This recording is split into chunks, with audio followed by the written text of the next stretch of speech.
Hello Bits and Bones, and welcome to Slady's Quick Reviews, where I share a concise rundown of my thoughts on content that I didn't have a whole lot to say about. This is a review for Pretty Girls by Karin, which I read and reviewed in 2020. My original review reads as follows. To be fair, I think a part of me should have switched genres up a bit after reading 2 Gillian Flynn's books, but I was in a mood, and this genre of dark horror mystery is great. I really like Pretty Girls, but I can't say that I felt the same deep love as I expected. And that was in no part due to the writing style or something so subjective. I think Karin Slaughter is a brilliant writer. Her characters are thoroughly fleshed out individuals, and her style feels realistic to the point that I chuckled a couple times at their reactions. The description of some of the brutal things in the novel didn't feel overdone, aka floral, and the physicality, or experiencing the events with the characters, was compelling and engaging. Her exploration of the emotions one goes through with loss and grief, along with the introduction of new information that decontextualizes those emotions, was all as well thought out as it gets. The only reason this book settled on a 4 out of 5 stars was the deterrence that I felt to the plot's undergrowth. I get it.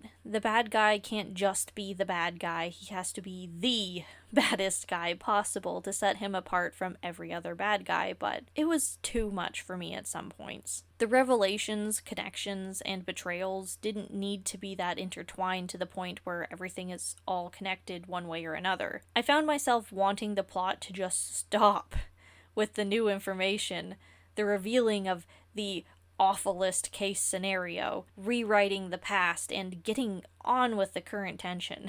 I respect Slaughter as a writer for having the ability to do this, to plan so far ahead and tie everything together, but some things don't get much worse. I got a bit numb and rolled my eyes at some of the later reveals because they weren't necessary.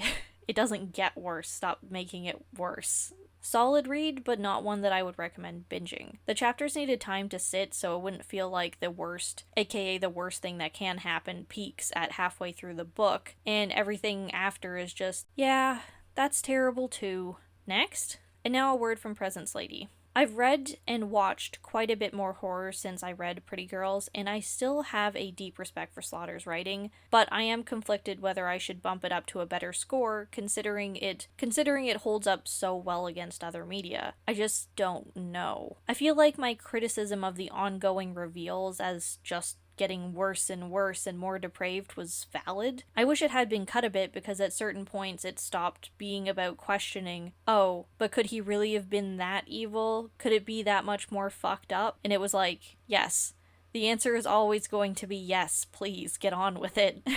So at that point, it was more about making sadism a repeated twist, more for fun than for development, in my opinion, because the whole was just digging deeper and deeper and not really going anywhere, if you know what I mean. I guess I'm gonna keep Pretty Girls at a 4 out of 5, but it's still a pretty good read, and I'd recommend it if you like psychological thrillers or horror. Just don't binge it, or you'll probably end up like me and start wanting the plot to actually move forward, and the elaborate past the Slaughter set up to stay in the past where it belongs. As always, thank you so much for watching. Special thanks to my patrons. If you'd like to support me and my content, there will be a link to my Patreon in the description below. Thanks again, and I'll see you in the next video.